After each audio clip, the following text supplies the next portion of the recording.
Okay, everyone. Close your eyes and open your minds. Open yourself up to the spirit world. The secret to any good horror experience is not to play your hand too early. When the air of the unknown lingers, tensions skyrocket. That's where the real scares come from. Interesting then that the first hour or so of Wraith the Oblivion Afterlife does tell you quite a lot about Fast Travel Games' upcoming VR horror title. My first steps into the Afterlife brought me face to face with quietly disturbing terrors and a heavy emphasis on narrative, not to mention some fantastic VR design and truly impressive visuals on Oculus Quest 2. But crucially, it doesn't feel like we're getting the full story just yet. Fast travel might be lulling us into a false sense of security. There are still cards clasped tightly to its chest. Wraith, our first ever game to feature in our new Upload Access series, is fast travel's first turn at horror. And I'm sure you'll agree it's quite different from the sci-fi adventuring of Apex Construct and the cutesy diorama worlds of The Curious Tale of the Stolen Pets. But you wouldn't know it from talking to the team. Many of the Stockholm-based studio are masochistic horror aficionados, as you'll see in our content coming this month.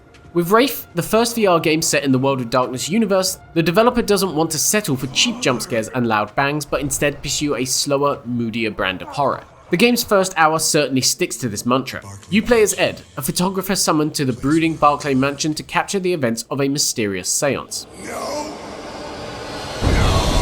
Something goes wrong and, for lack of a better phrase, Ed ends up dead.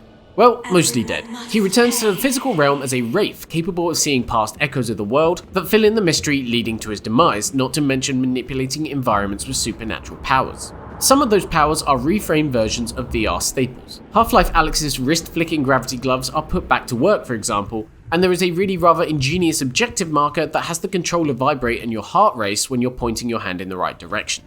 It's a brilliantly organic idea, though sometimes prone to leading you astray when you're searching for items.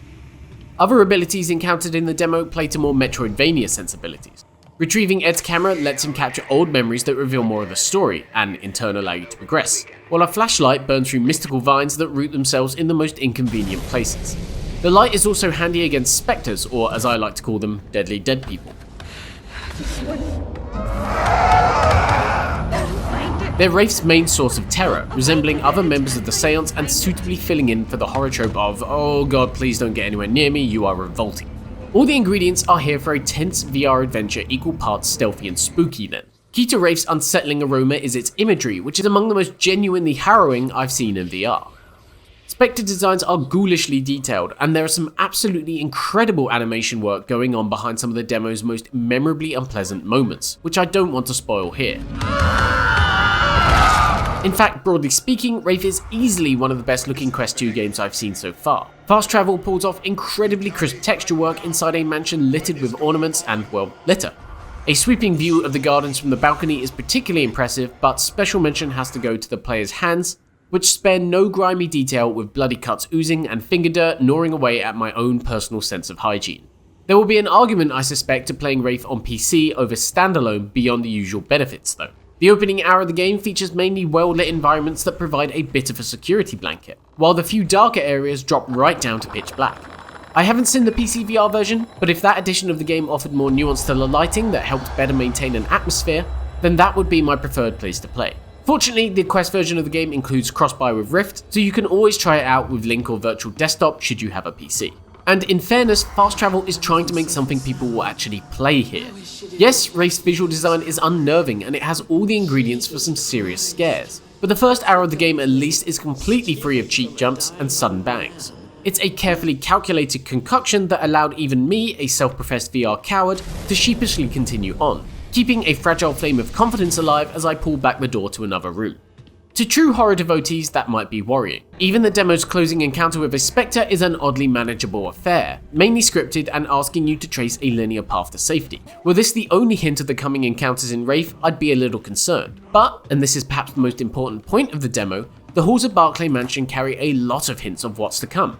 Broken glass peppers the floor of a party hall, crunching loudly under your footsteps, and a storeroom closet allows you to take shelter for, at the time, unknown reasons. Approach the walls in certain rooms and you might find shadowy decors bleeding into sight which, as we already know, will eventually allow you to traverse between areas. All of this hints at something deeper and yes, scarier than Wraith's opening hour. Fast travel has the foundation for a troubling horror throwback with a layered approach to stealth and a memorable VR location to explore. It's just a question of if it will meet that potential. So much of Wraith is still unknown, and that's exactly where it should be. The game is coming to Oculus Quest and Rift on April 22nd for $29.99, and a Steam VR version will launch on May 25th. A PSVR version is coming a little later on in the year. Thanks so much for watching this video. Make sure to comment, like and subscribe and hit the notifications button, and make sure to check back with us later this month for more upload access content on Wraith.